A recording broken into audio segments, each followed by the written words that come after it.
저는 한도연입니다. 72살 성한그룹을 이끌어온 지 40년이 넘었죠. 평생 돈으로 사람을 평가하며 살아왔습니다. 그게 제 방식이었고 그 방식으로 이 자리까지 올라왔어요. 사람의 가치는 통장 잔고로 매겨지고 진심은 계약서로 증명된다고 믿으며 살아왔습니다. 그런데 이제 제 아들이 결혼을 앞두고 있습니다. 예비 며느리라는 여자, 그녀를 직접 확인해 봐야 할 때가 온 겁니다. 아들 녀석이 석 달 전쯤 말했죠. 아버지, 결혼하고 싶은 사람이 생겼어요. 설레는 목소리였습니다. 어떤 집안 딸이냐? 제가 물었더니 아들은 잠시 망설이더군요. 집안은 그렇게 좋지 않아요. 하지만 정말 좋은 사람입니다. 그 말을 듣는 순간 직감했습니다. 또 돈을 노리는 여자겠구나 싶었죠. 재벌가 며느리 자리, 그 달콤한 유혹 앞에서 순수한 사랑이란 게 존재할 수 있을까요? 비서 최상민을 불렀습니다. 아들 여자친구 신상 파악해. 이틀 후 상민이 가져온 서류를 펼쳐봤어요. 정은채, 29살 서울 변두리 국수집 직원이라고 적혀 있었습니다. 가난한 집안 출신의 아버지는 10년 전 돌아가시고 어머니는 중풍으로 병원 신세를 지고 있다더군요. 부채 5천만 원이라는 붉은 글씨가 유난히 눈에 들어왔습니다. 역시 그렇군. 저는 코웃음을 쳤어요. 가난한 여자가 재벌 아들을 만나다니 뻔한 시나리오 아닙니까? 하지만 함부로 판단할 수는 없었습니다.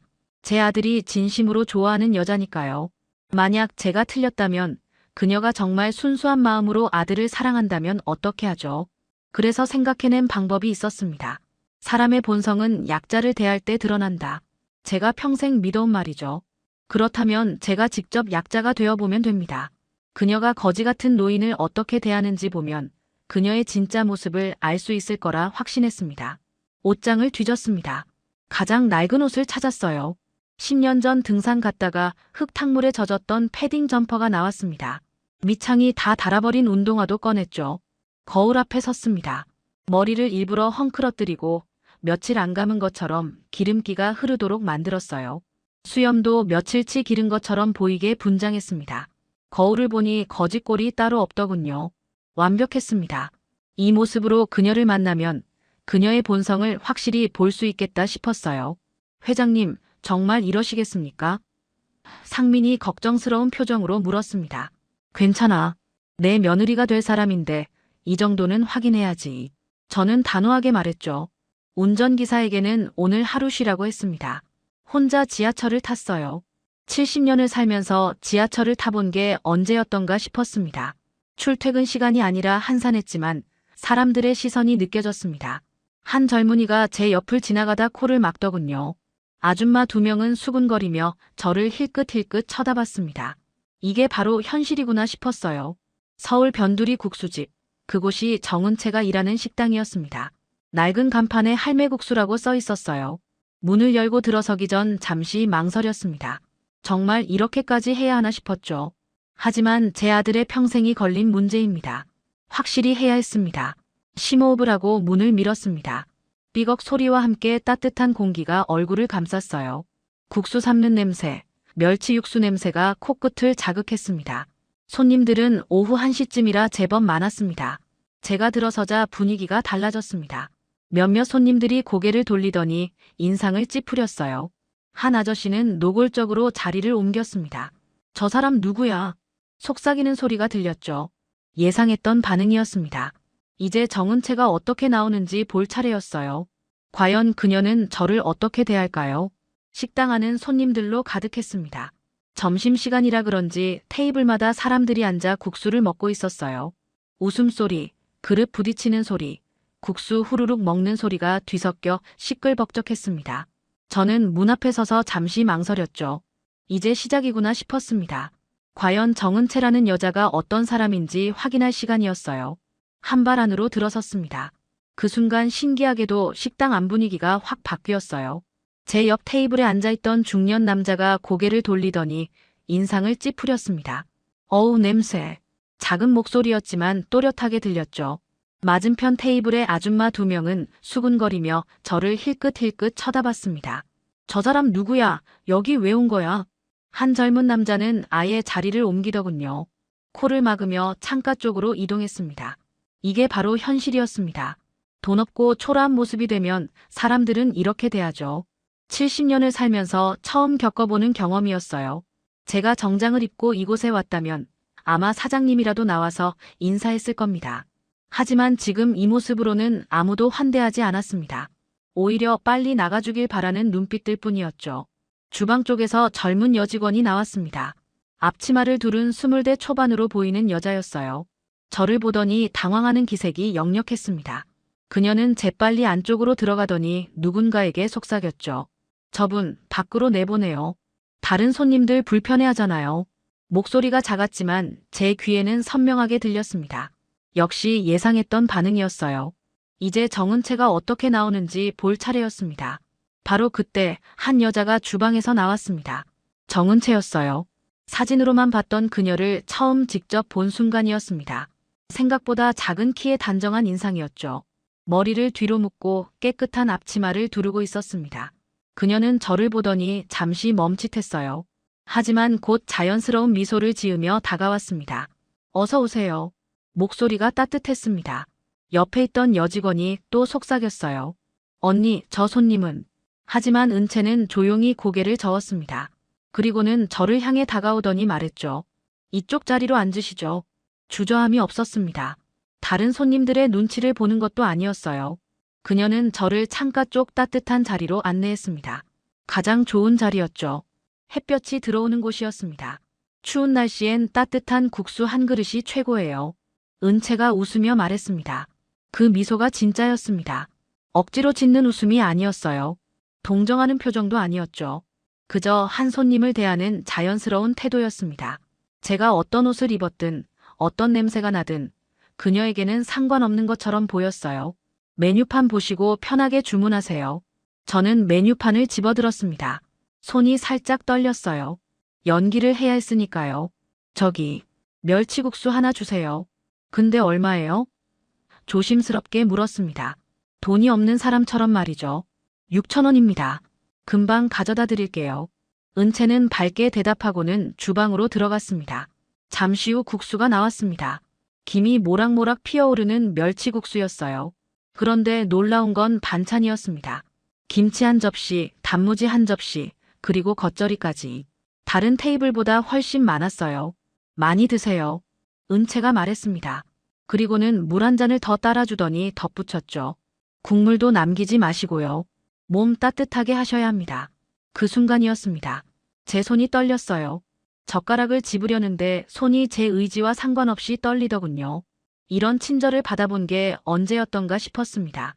아니, 받아본 적이 있기는 한가 싶었어요. 평생 사람들에게 대접받으며 살았지만 이건 달랐습니다. 제가 회장이라서 받는 대접이 아니었어요. 그저 한 사람으로서, 추운 날 찾아온 손님으로서 받는 따뜻함이었습니다. 국수를 한 입 먹었습니다. 국물이 뜨겁고 진했어요. 멸치 육수의 깊은 맛이 입안 가득 퍼졌습니다. 맛있었습니다. 아니, 맛있다는 표현으로는 부족했어요. 정성이 느껴졌습니다. 이 한 그릇을 만들기 위해 얼마나 오래 육수를 우렸을까, 얼마나 신경 써서 면을 삶았을까 생각이 들었죠. 제가 평생 먹어본 어떤 고급 요리보다 따뜻했습니다. 자신이 늘 무시해온 진심이라는 단어가 눈앞에 있었습니다. 돈으로 살 수 없는 것, 계약서로 증명할 수 없는 것, 바로 진심이었어요. 은채의 눈빛에서, 목소리에서, 행동에서 그게 느껴졌습니다. 이게 연기일 리 없었어요. 너무 자연스러웠고 너무 진실했으니까요. 혹시 제가 틀렸던 걸까요? 평생 돈으로 사람을 평가하며 살아온 제가 잘못 살아온 걸까요? 그날 밤 저는 잠을 제대로 이루지 못했습니다. 침대에 누워 천장만 바라보며 오늘 있었던 일을 곱씹었어요. 정은채의 눈빛, 그녀의 미소, 따뜻했던 국수 한 그릇. 모든 게 머릿속을 맴돌았습니다. 하지만 동시에 의심도 들었어요. 혹시 이것도 계획된 연기는 아닐까? 재벌 회장의 며느리가 되기 위한 치밀한 각본은 아닐까? 한 번의 만남으로 사람을 판단할 수는 없습니다. 더 확실한 시험이 필요했어요. 다음 날 아침 일찍 일어났습니다.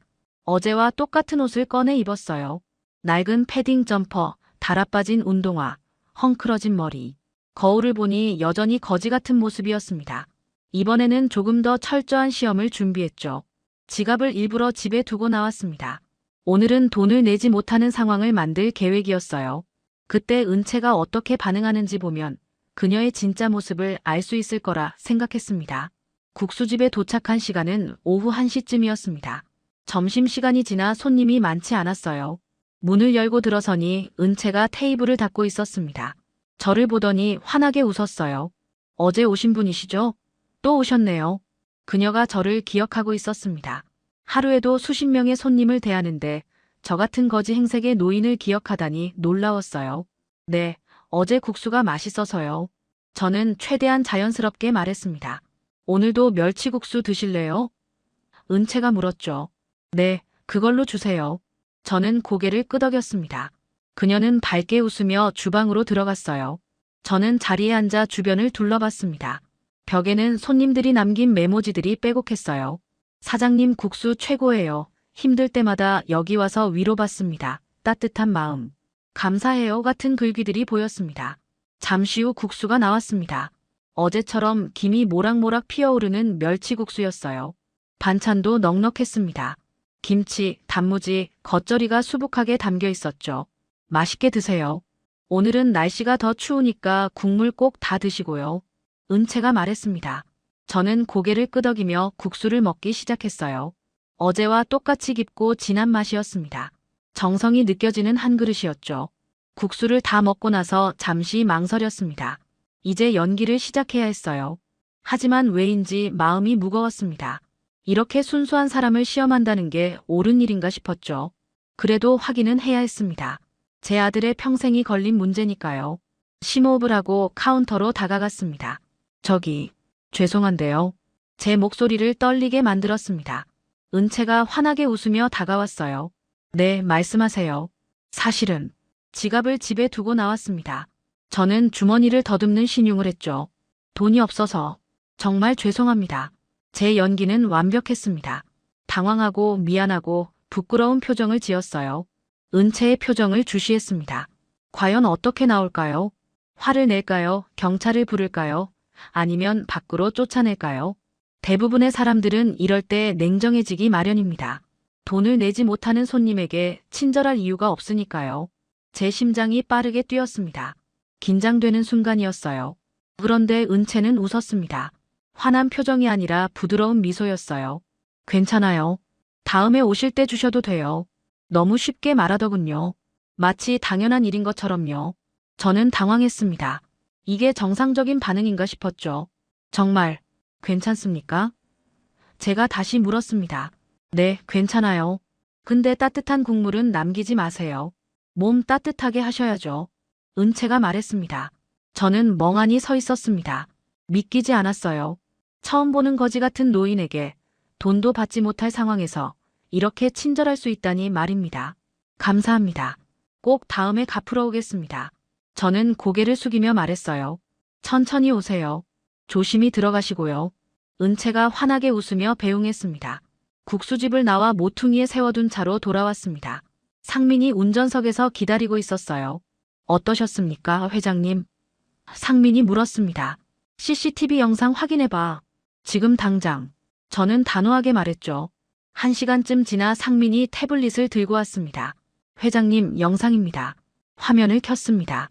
카운터 쪽 CCTV 영상이었어요. 제가 국수집을 나간 후의 모습이 찍혀 있었습니다.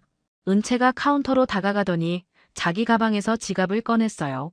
그리고는 6,000원을 꺼내 계산대에 넣었습니다. 자기 돈으로 제 국수값을 계산한 겁니다. 월급이 200만 원도 안 될 텐데 그 소중한 돈을 낯선 노인을 위해 쓴 거죠. 제 손이 떨렸습니다. 태블릿을 쥔 손이 미세하게 흔들렸어요. 가슴이 먹먹했습니다. 이런 사람이 정말 존재한다는 게 믿기지 않았어요. 70년을 살면서 돈 때문에 다가오는 사람들만 봐왔는데 자기 돈을 써가며 남을 돕는 사람을 만난 겁니다. 제 표정이 미묘하게 흔들렸습니다. 차 안에서 한참을 멍하니 앉아 있었습니다. 태블릿 화면 속 은채의 모습이 계속 눈에 밟혔어요. 자기 지갑을 열어 돈을 꺼내는 그 자연스러운 손길, 주저함 없이 계산대에 넣는 모습, 그 모든 게 제 가슴을 무겁게 짓눌렀습니다. 회장님, 괜찮으십니까? 상민이 걱정스럽게 물었지만 저는 대답하지 못했어요. 괜찮을 리 없었습니다. 제가 평생 믿어온 것들이 흔들리고 있었으니까요. 사무실로 돌아왔습니다. 책상 앞에 앉아 은채의 신상 서류를 다시 펼쳐봤어요. 정은채, 29살, 월급 180만 원. 부채 5천만 원은 어머니 병원비였습니다.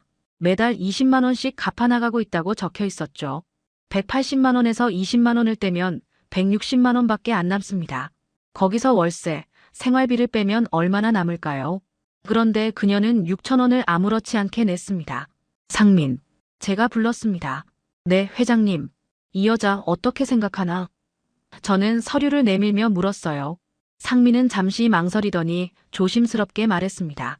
솔직히 말씀드리면 착한 척일 수도 있습니다. 이런 건 연극일 수도 있죠. 재벌 며느리가 되려면 이 정도 투자는 할 만합니다. 그의 말이 일리가 있었습니다. 6천 원으로 재벌 회장의 신뢰를 산다면 싼 투자죠. 하지만 제 마음 한구석에서는 다른 목소리가 들렸습니다. 아니야, 그녀는 진짜야. 저 눈빛은 거짓이 아니야. 저 미소는 연기가 아니야. 두 개의 목소리가 머릿속에서 싸웠어요. 이성은 의심하라고 했고 감정은 믿으라고 했습니다. 70년을 이성으로 살아온 제가 지금 감정에 흔들리고 있었습니다. 이게 맞는 걸까요? 더 조사해봐. 결국 저는 그렇게 말했습니다. 무엇을 더 조사하시겠습니까? 상민이 물었어요. 배경을 더 파봐. 과거의 다른 남자들과의 관계, 빚을 진 경위, 국수집에서 일하게 된 이유, 모든 걸 샅샅이 뒤져. 제 목소리는 냉정했습니다. 하지만 속으로는 떨리고 있었어요. 혹시 그녀에게서 나쁜 점이 나오면 어쩌나 하는 두려움이었습니다. 이틀 후 상민이 두꺼운 보고서를 가져왔습니다. 펼쳐보니 은채의 과거가 상세하게 적혀 있었어요. 고등학교 졸업 후 대학은 가지 못했습니다. 아버지가 교통사고로 돌아가시면서 집안이 기울었죠. 어머니가 중풍으로 쓰러지면서 병원비가 눈덩이처럼 불어났습니다. 은채는 낮에는 국수집에서, 밤에는 편의점에서 일했어요. 주말에는 전단지 돌리는 아르바이트까지 했다고 적혀 있었습니다. 남자 관계는 깨끗했습니다. 제 아들을 만나기 전까지 단 한 번도 연애를 해본 적이 없었어요. 친구들의 증언도 일치했습니다. 은채는 착한 애예요. 항상 남 먼저 챙기는 애죠. 자기는 굶어도 어머니. 병원비는 꼭 내는 효녀입니다. 모든 증언이 긍정적이었습니다. 단 한 명도 그녀를 나쁘게 말하는 사람이 없었어요. 국수집 사장님과의 인터뷰도 있었습니다. 은채는 제가 본 직원 중에 가장 성실해요. 한 번도 지각한 적 없고 손님들한테 친절하죠. 가끔 돈 없는 손님들한테 자기 돈으로 밥값 내주기도 해요. 제가 말려도 소용없어요. 원래 그런 애니까. 사장님의 말이었습니다. 제 손이 또 떨렸습니다. 보고서 마지막 페이지에는 붉은 줄로 표시된 문장이 있었습니다. 재벌가 며느리가 되려 한다는 주변 소문. 오히려 아드님과의 교제 사실을 숨기고 다님. 친구들도 모르는 상태. 이게 무슨 뜻일까요? 보통 재벌과 사귀는 여자들은 자랑하기 바쁩니다. 하지만 은채는 숨기고 있었어요. 왜일까요? 상민, 이게 정말 확실한 건가? 제가 물었습니다. 네, 회장님. 세 군데 업체에 맡겨서 교차 확인했습니다. 모두 같은 결과였습니다. 상민이 단호하게 대답했어요. 저는 보고서를 덮었습니다. 가슴이 답답했습니다. 흠잡을 데가 없었어요. 아니, 너무 완벽해서 오히려 의심스러웠습니다. 혹시 이것도 계획된 건 아닐까? 제가 중얼거렸습니다. 무슨 말씀이십니까? 상민이 물었어요. 이렇게 완벽한 사람이 어디 있나? 흠 하나 없는 사람은 의심스럽다고. 제 말에 상민은 잠시 침묵했습니다. 회장님 혹시 마음이 흔들리고 계신 겁니까? 그의 질문에 저는 대답하지 못했습니다. 사실이었습니다. 제 마음이 흔들리고 있었어요. 70년 동안 쌓아온 신념이 무너지고 있었습니다. 돈으로 모든 걸 평가할 수 있다는 믿음, 사람은 결국 이익을 따라 움직인다는 확신. 그 모든 게 정은채라는 한 여자 앞에서 무력해지고 있었습니다. 하지만 인정하고 싶지 않았어요. 아직은 확신할 수 없었습니다. 마지막 시험을 하겠네. 저는 결심했습니다. 어떤 시험 말씀이십니까? 상민이 물었어요. 진짜 어려운 상황을 만들어 보는 거야. 그녀가 정말 진심인지 아니면 계산된 연기인지 확실히 알아봐야겠어. 제 목소리는 단호했습니다. 하지만 속으로는 두려웠어요. 혹시 그녀가 이 시험마저 통과하면 어쩌나 하는 두려움이었습니다. 사흘을 고민했습니다. 마지막 시험을 어떻게 해야 할지 잠도 제대로 오지 않았어요. 너무 심하게 하면 상처를 줄 것 같았고 너무 약하게 하면 제대로 확인이 안 될 것 같았습니다. 결국 가장 확실한 방법을 택했어요. 진짜 어려운 상황, 화가 나는 상황을 만들어 보기로 했습니다. 사람의 본성은 화가 났을 때 가장 솔직하게 드러나니까요. 그날도 똑같은 차림으로 국수집을 찾았습니다. 오후 2시쯤 점심시간이 막 지난 시각이었어요. 손님이 몇 명 남아 있었습니다. 문을 열고 들어서니 은채가 설거지를 하고 있었어요. 저를 보더니 반갑게 웃었습니다. 또 오셨네요. 어서 오세요. 그 미소를 보는 게 점점 힘들어졌습니다. 제가 지금 하려는 일이 너무 비열하게 느껴졌거든요. 멸치국수 주세요.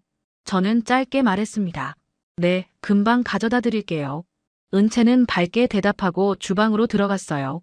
잠시 후 김이 모락모락 나는 국수가 나왔습니다. 역시 반찬이 넉넉했죠. 맛있게 드세요. 은채가 말하고 다른 테이블로 갔습니다. 저는 국수를 보며 심호흡을 했어요. 이제 시작해야 했습니다. 젓가락을 들어 국수를 집었습니다. 그리고 일부러 손을 흔들었어요. 그릇이 넘어지면서 뜨거운 국물이 테이블 위로 쏟아졌습니다. 바닥에도 흘렀죠. 제 바지에도 튀었습니다. 아! 저는 큰 소리로 외쳤어요. 식당 안 사람들이 일제히 저를 쳐다봤습니다. 은채가 재빨리 달려왔습니다. 괜찮으세요? 데이지 않으셨어요? 걱정스러운 목소리였어요. 하지만 저는 계획대로 화를 냈습니다. 이게 뭐야? 이런 것도 제대로 못하나? 큰 소리로 소리쳤습니다. 옆 테이블 손님들이 웅성거리기 시작했어요. 뭐야, 저 노인네. 자기가 엎어놓고 왜 저래? 죄송합니다. 제가 다시 가져다 드릴게요. 은채가 조심스럽게 말했습니다. 하지만 저는 멈추지 않았어요. 늙은 거지 하나한테 이 정도 서비스도 없나? 돈도 제대로 못 내는 사람이라고 무시하는 거야? 제 목소리는 점점 커졌습니다. 일부러 더 크게 냈어요. 손님들이 저를 비웃기 시작했습니다. 저 사람 완전 이상한데. 저러니까 저 꼴이지. 은채의 얼굴이 창백해졌습니다. 당황한 기색이 역력했어요. 저는 그 순간을 예리하게 관찰했습니다. 이제 화를 낼까요? 아니면 저를 밖으로 내보낼까요? 대부분의 사람들은 이럴 때 참지 못합니다. 아무리 착한 사람이라도 억울한 상황에서는 본성이 드러나기 마련이죠. 은채는 잠시 멈칫했습니다. 손이 떨리고 있었어요. 눈빛이 흔들렸습니다. 저는 숨을 죽이고 기다렸습니다. 과연 어떻게 나올까요? 이게 진짜 그녀의 모습을 보는 순간이었어요. 주방에서 다른 직원이 나와 속삭였습니다. 언니, 저 사람 내보내요. 너무 심하잖아. 하지만 은채는 고개를 저었습니다. 그리고는 조용히 수건을 가지고 왔어요. 무릎을 꿇고 앉아 바닥을 닦기 시작했습니다. 국물이 뜨거워서 다치셨을까 걱정돼요. 그녀의 목소리는 떨리고 있었습니다. 정말 죄송합니다. 제가 조심하지 못했네요. 테이블 위도 닦고 제 바지에 튄 국물도 조심스럽게 닦아줬어요. 그 순간 저는 말을 잃었습니다. 분노가 아니라 배려였습니다. 화가 아니라 걱정이었어요. 억울한 상황인데도 그녀는 저를 탓하지 않았습니다. 오히려 제가 다쳤을까 걱정하고 있었죠. 그 눈빛에는 원망이 없었습니다. 그저 진심 어린 미안함만 가득했어요. 다시 가져다 드릴게요. 이번엔 조심해서 드릴게요. 은채가 일어서며 말했습니다. 그녀의 무릎이 젖어 있었어요. 바닥을 닦느라 젖은 겁니다. 손도 빨갛게 부어 있었습니다. 뜨거운 국물을 만졌나 봅니다. 아니, 됐어요. 제 목소리가 갈라졌습니다. 더 이상 연기를 할 수가 없었어요. 괜찮으세요? 정말 안 다치셨어요? 은채가 다시 물었습니다. 제 얼굴을, 손을, 옷을 살폈어요. 진짜 걱정하는 눈빛이었습니다. 저는 고개를 돌렸습니다. 그녀를 똑바로 볼 수가 없었어요. 제가 너무 비열했습니다. 이렇게 순수한 사람을 이런 식으로 시험하다니 말입니다. 화장실 좀. 저는 자리에서 일어났습니다. 비틀거리며 화장실로 갔어요. 문을 잠그고 거울을 봤습니다. 초라한 노인의 모습이 보였습니다. 하지만 진짜 초라한 건 제 마음이었어요. 70년을 살면서 이렇게 부끄러웠던 적이 있었던가 싶었습니다. 눈시울이 뜨거워졌습니다. 한참을 화장실에 있다가 나왔습니다. 은채가 테이블을 깨끗이 정리하고 새로운 국수를 준비해놓고 있었어요. 여기 앉으세요. 조심히 드세요. 여전히 부드러운 목소리였습니다. 저는 자리에 앉았습니다. 국수를 한 입 먹는데 눈물이 날 것 같았어요. 이 따뜻한 국수, 이 진심 어린 마음을 받을 자격이 제게 있을까요? 할아버지, 은채가 조용히 불렀습니다. 다음에는 천천히 드세요. 급하게 드시면 체해요. 그녀가 웃으며 말했습니다. 그 미소에는 원망이 전혀 없었어요. 저는 고개를 숙였습니다. 더 이상 그녀를 시험할 수 없었습니다. 이미 답은 나왔으니까요. 그녀는 진짜였습니다. 국수집을 나와 차에 올랐습니다. 상민이 운전석에서 기다리고 있었어요. 회장님 어떠셨습니까? 그가 물었지만 저는 대답하지 않았습니다. 창밖만 멍하니 바라봤죠. 눈이 내리기 시작했습니다. 하얀 눈송이들이 천천히 떨어지고 있었어요. 마음이 복잡했습니다. 이제 어떻게 해야 할까요? 회장님. 상민이 다시 불렀습니다. 됐네. 제가 짧게 말했어요. 네. 무엇이 되셨다는 말씀이십니까? 며느리로 인정하겠네. 더 이상 시험은 필요 없어. 제 목소리는 단호했습니다. 상민은 놀란 표정을 지었어요. 정말 괜찮으시겠습니까? 혹시 아직도 연기일 수도. 아니야. 저는 고개를 저었습니다. 진짜야. 저 사람은 진짜 선한 사람이야. 며칠 동안 고민했습니다. 이제 어떻게 그녀를 만나야 할까요? 제가 성한그룹 회장이라는 걸 밝혀야 했습니다. 하지만 어떻게 말해야 할지 막막했어요. 사실 저는 거지가 아니라 재벌 회장입니다라고 하면 그녀는 어떤 반응을 보일까요? 화를 낼까요? 배신감을 느낄까요? 생각만 해도 가슴이 답답했습니다. 결국 상민에게 지시를 내렸습니다. 오늘 저녁에 그녀를 모셔와. 어디로 모시면 될까요? 본사 회장실로. 제 목소리는 떨리고 있었어요. 긴장됐습니다. 70년을 살면서 이렇게 긴장해 본 적이 있었던가 싶었죠. 중요한 계약을 앞두고도 큰 투자 결정을 내릴 때도 이렇게까지 떨리지는 않았습니다. 그날 저녁 6시쯤이었습니다. 국수집 문이 닫히기 직전이었죠. 상민이 직원 2명과 함께 국수집을 찾아갔습니다. 저는 회장실에서 CCTV 화면으로 그 모습을 지켜봤어요. 은채가 마지막 설거지를 하고 있었습니다. 문이 열리고 정장을 입은 남자들이 들어섰죠. 정은채 씨 맞으십니까? 상민이 물었습니다. 은채는 당황한 표정으로 고개를 끄덕였어요. 네, 그런데요. 성한그룹 회장님께서 모시랍니다. 상민이 명함을 내밀었습니다. 화면 너머로도 은채의 얼굴이 하얗게 질리는 게 보였어요. 성한그룹이요? 왜요? 그녀의 목소리가 떨렸습니다. 가시면 아실 겁니다. 차가 밖에 대기하고 있습니다. 상민의 말에 은채는 잠시 망설이다가 앞치마를 벗었습니다. 잠깐만요. 옷 좀 갈아입고. 괜찮습니다. 그대로 오시면 됩니다. 상민이 말했죠. 은채는 어리둥절한 표정으로 그들을 따라 나섰습니다. 저는 화면을 끄고 자리에서 일어났어요. 이제 곧 그녀가 올 겁니다. 30분쯤 지났을까요? 노크 소리가 들렸습니다. 회장님 모시고 왔습니다. 상민의 목소리였어요. 들어오게. 제가 대답했습니다. 문이 열리고 은채가 들어왔습니다. 여전히 국수집 유니폼을 입고 있었어요. 머리는 뒤로 묶여 있었고 얼굴에는 피곤함이 묻어 있었습니다. 저는 창가에 서 있었습니다. 깨끗한 정장 차림이었죠. 천천히 돌아섰습니다. 은채와 눈이 마주쳤어요. 그녀의 눈이 점점 커졌습니다. 저분은 그녀가 떨리는 목소리로 말했습니다. 그날의 손님, 회장님이셨나요? 믿을 수 없다는 표정이었어요. 앉게. 제가 소파를 가리켰습니다. 은채는 멍한 표정으로 소파에 앉았어요. 손이 떨리고 있었습니다. 저도 맞은편에 앉았습니다. 한참 동안 침묵이 흘렀죠. 무슨 말부터 해야 할지 몰랐습니다. 준비했던 말들이 모두 사라져버렸어요. 왜 그러신 겁니까? 은채가 먼저 입을 열었습니다. 제가 뭘 잘못했나요? 그녀의 목소리에는 두려움이 묻어 있었어요. 아니네. 저는 고개를 저었습니다. 자네는 아무 잘못도 하지 않았어. 오히려 제대로 했지. 제 말에 은채는 더 혼란스러운 표정을 지었습니다. 사실은 저는 말을 시작했습니다. 내 아들이 자네와 사귀고 있다는 걸 알았네. 그래서 자네가 어떤 사람인지 확인하고 싶었어. 직접 눈으로 보고 싶었지. 은채의 얼굴이 더 하얗게 질렸습니다. 그래서 시험하신 건가요? 그렇네. 저는 고개를 끄덕였어요. 저는 은채가 말을 잇지 못했습니다. 눈에 눈물이 고이기 시작했어요. 저는 그냥 손님이셨으니까요.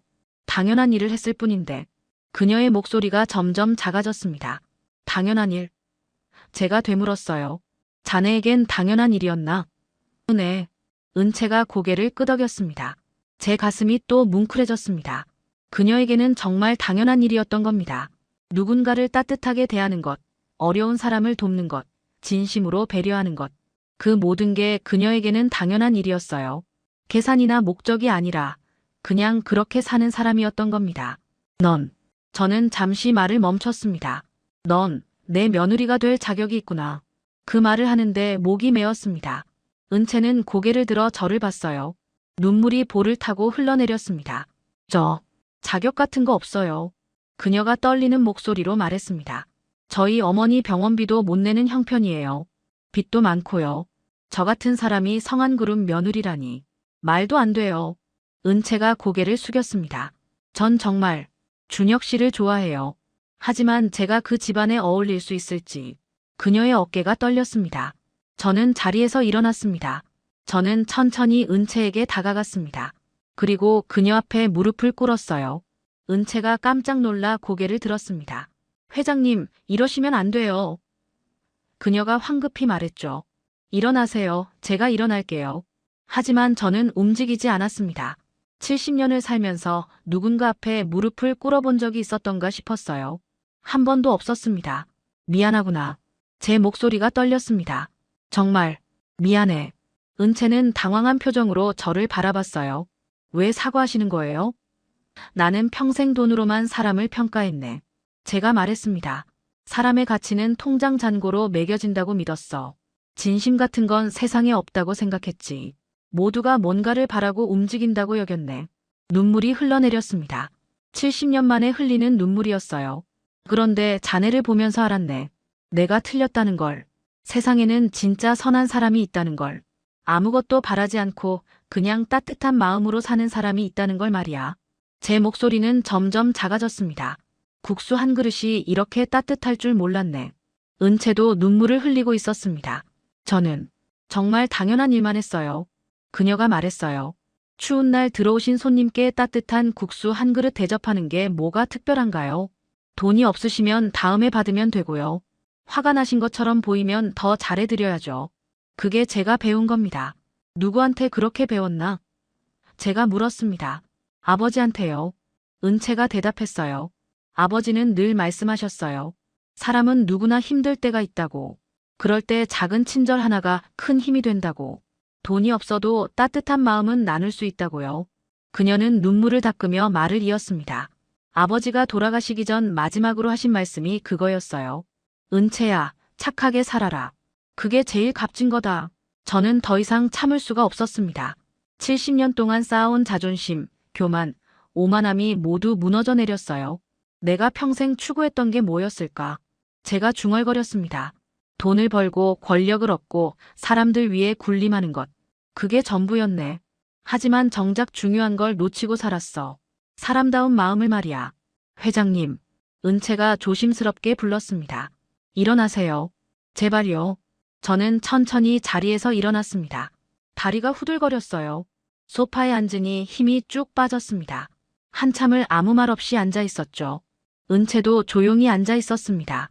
창밖으로 눈이 계속 내리고 있었어요. 자네 어머니 병원비 내가 내겠네. 제가 말했습니다. 은채가 깜짝 놀라 고개를 들었어요. 안 돼요. 그럴 수 없어요. 왜 안 되나? 그건 너무 큰 돈이에요. 제가 어떻게 갚아요? 은채가 손사래를 쳤습니다.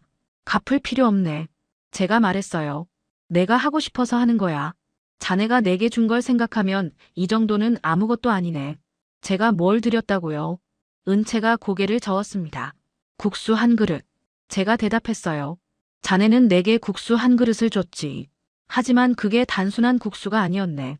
그 안에는 따뜻한 마음이 담겨 있었어. 진심이 담겨 있었지. 그게 나를 바꿔놓았네. 70년을 잘못 살아온 나를 말이야. 은채는 말없이 눈물만 흘렸습니다. 내 아들이 자네를 만난 건 큰 행운이네. 제가 말했습니다. 자네 같은 며느리를 얻는다는 건 우리 집안의 큰 복이야. 돈으로도 살 수 없는 보물을 얻는 거지. 은채가 고개를 들어 저를 봤어요. 정말 괜찮으신 거예요? 괜찮네. 저는 고개를 끄덕였습니다. 아니, 괜찮은 게 아니라 고맙네. 우리 가족이 된다면. 제가 말을 이었습니다. 그 따뜻한 마음을 지켜줄 수 있겠나? 돈이 많아지고 권력이 생기고 사람들이 떠받들어도 변하지 않을 수 있겠나. 제 질문에 은채는 잠시 생각하더니 대답했습니다. 노력하겠습니다. 아버지가 가르쳐 주신 것들을 잊지 않으려고요. 사람은 누구나 소중하다는 것, 작은 친절이 큰 힘이 된다는 것. 그걸 계속 기억하며 살겠습니다. 고맙네. 제가 말했습니다. 자네가 우리 집안에 필요한 사람이야. 돈만 아는 우리에게 진짜 중요한 게 뭔지 가르쳐 줄 사람. 사람다운 마음이 뭔지 보여줄 사람 말이야. 은채는 고개를 숙였습니다. 제가 할 수 있을지 모르겠어요. 할 수 있네. 저는 확신을 가지고 말했어요. 자네는 이미 하고 있었으니까. 그냥 지금처럼 살면 돼. 문을 두드리는 소리가 들렸습니다. 회장님, 준혁 도련님께서 오셨습니다. 상민의 목소리였어요. 들어오라고 하게. 제가 말했습니다. 문이 열리고 제 아들이 황급히 들어왔습니다. 은채야. 아들이 그녀에게 달려갔어요. 괜찮아. 무슨 일이야?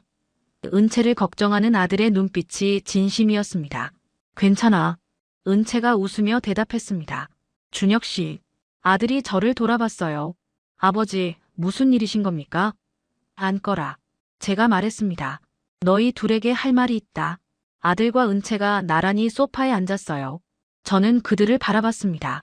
서로를 바라보는 두 사람의 눈빛에서 사랑이 느껴졌습니다.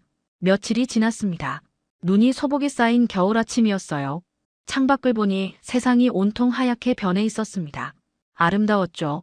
예전 같았으면 그냥 지나쳤을 풍경인데 이제는 다르게 보였습니다. 세상이 달라 보였어요. 아니, 제가 달라진 겁니다. 회장님, 준비되셨습니까? 상민이 물었습니다. 응, 가세. 저는 코트를 입었어요. 깔끔한 캐시미어 코트였습니다. 더 이상 누더기 차림이 아니었죠. 하지만 마음만큼은 그때보다 더 겸손해진 것 같았습니다.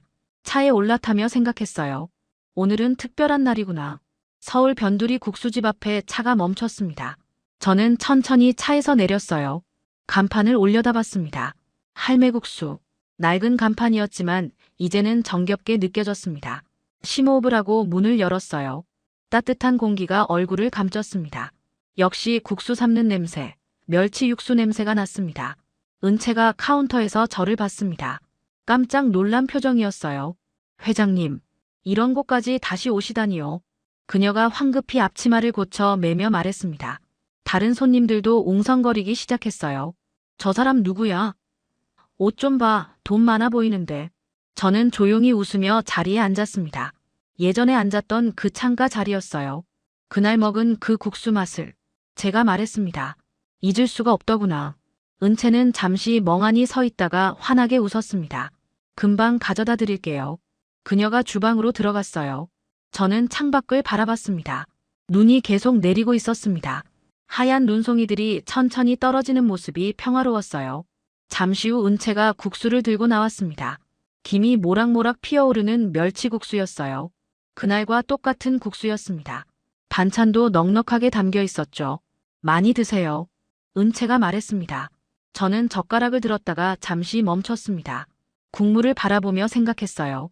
이 한 그릇이 제 인생을 바꿔놓았구나. 이 맛이야. 제가 중얼거렸습니다. 사람의 손, 사람의 마음이 느껴지는 맛. 국수를 한 입 먹었어요. 여전히 깊고 따뜻한 맛이었습니다. 멸치 육수의 진한 맛, 면발의 쫄깃함, 파의 향긋함. 모든 게 완벽했죠. 하지만 무엇보다 중요한 건 이 국수를 만든 사람의 마음이었습니다. 정성과 진심이 담긴 한 그릇이었어요. 천천히 국수를 먹었습니다. 급하게 먹지 않았어요. 한 젓가락 한 젓가락 음미하며 먹었습니다. 국물도 한 숟갈씩 천천히 떠먹었죠. 이 순간을 오래 기억하고 싶었습니다. 제 인생에서 가장 의미 있는 식사였으니까요. 고급 레스토랑에서 먹었던 어떤 요리보다 값진 한 끼였습니다. 다 먹고 나서 저는 잠시 눈을 감았습니다. 그리고 천천히 자리에서 일어났어요. 은채가 다가왔습니다. 맛있으셨어요? 그녀가 물었습니다. 응. 저는 고개를 끄덕였어요. 정말 맛있었네. 고맙네, 은채. 처음으로 그녀의 이름을 불렀습니다. 며느리로 가족으로 부르는 이름이었죠. 카운터로 가서 계산을 하려는데 은채가 손사래를 쳤습니다. 안 받을게요. 회장님이신데 어떡해. 아니네. 저는 고개를 저었어요. 이 국수값은 꼭 내야겠네. 이건 단순한 국수가 아니니까. 내 인생을 바꿔준 국수니까 말이야. 지갑에서 10,000원짜리 한 장을 꺼냈습니다. 거스름돈은 됐네. 그리고 이것도. 봉투를 하나 더 꺼냈어요. 이건 뭐예요? 은채가 물었습니다. 자네 어머니 병원비네. 제가 말했어요. 그리고 빚도 다 갚아놨네. 이제 걱정하지 말게. 은채의 눈에 눈물이 고였습니다. 회장님, 이렇게까지 하실 필요 없으세요. 필요 있네. 저는 단호하게 말했습니다. 자네는 내게 따뜻한 마음을 가르쳐줬어. 그 값은 돈으로 계산할 수 없지. 하지만 이 정도는 해야 내 마음이 편하네. 은채를 향해 고개를 숙였습니다. 깊게 진심을 담아서요. 덕분에 사람다운 마음을 다시 배웠네. 제 목소리가 떨렸습니다. 70년을 살면서 처음으로 진짜 사는 게 뭔지 알았어. 돈이 아니라 마음이라는 걸, 권력이 아니라 진심이라는 걸 말이야. 은채는 놀라며 손사래를 쳤습니다. 그럴 필요 없어요, 회장님. 제가 뭘 했다고요? 아니네. 저는 고개를 들어 미소 지었습니다. 자네는 엄청난 일을 했어. 한 사람의 인생을 바꿔놨으니까. 그것도 늙은이 하나를 말이야. 은채도 눈물을 닦으며 웃었습니다. 따뜻한 마음으로 드셔주신 게 더 고마워요. 그녀가 말했습니다. 국수 만드는 사람으로서 가장 기쁜 순간이었어요. 우리 가족이 된다면. 제가 말했습니다. 그 마음을 지켜줄 수 있겠나? 돈이 많아져도 환경이 바뀌어도. 은채는 고개를 끄덕였습니다. 네, 약속드릴게요. 제가 배운 것들을 잊지 않겠습니다. 사람을 따뜻하게 대하는 마음, 작은 친절의 소중함, 진심을 나누는 것. 그걸 계속 간직하며 살겠습니다. 그녀의 눈빛은 확고했습니다. 문 밖으로 나왔습니다. 눈이 더 많이 내리고 있었어요. 제 발자국 위로 눈이 천천히 쌓였습니다. 뒤돌아보니 국수집 창문 너머로 은채가 손을 흔들고 있었습니다. 저도 손을 흔들었어요. 차에 올라타 창밖을 바라봤습니다. 작은 국수집이 점점 멀어졌죠. 회장님, 어디로 가시겠습니까? 상민이 물었습니다. 회사로. 저는 대답했어요. 아니, 잠깐. 아들 회사로 가세. 준혁이한테 할 말이 있네. 차가 방향을 틀었습니다. 저는 눈 내리는 거리를 바라보며 생각했어요. 이제 시작이구나. 새로운 시작. 사람다운 마음으로 사는 삶의 시작이라고요. 그날의 국수 한 그릇, 그 따뜻한 한 그릇이 두 사람의 인생을 바꿔놓았습니다. 아니, 한 가족 전체를 바꿔놓았죠. 돈으로 살 수 없는 것, 권력으로 얻을 수 없는 것, 바로 진심이었습니다. 그리고 그 진심이 세상을 따뜻하게 만든다는 걸 저는 이제 알았습니다. 70년 만에 배운 가장 소중한 교훈이었어요.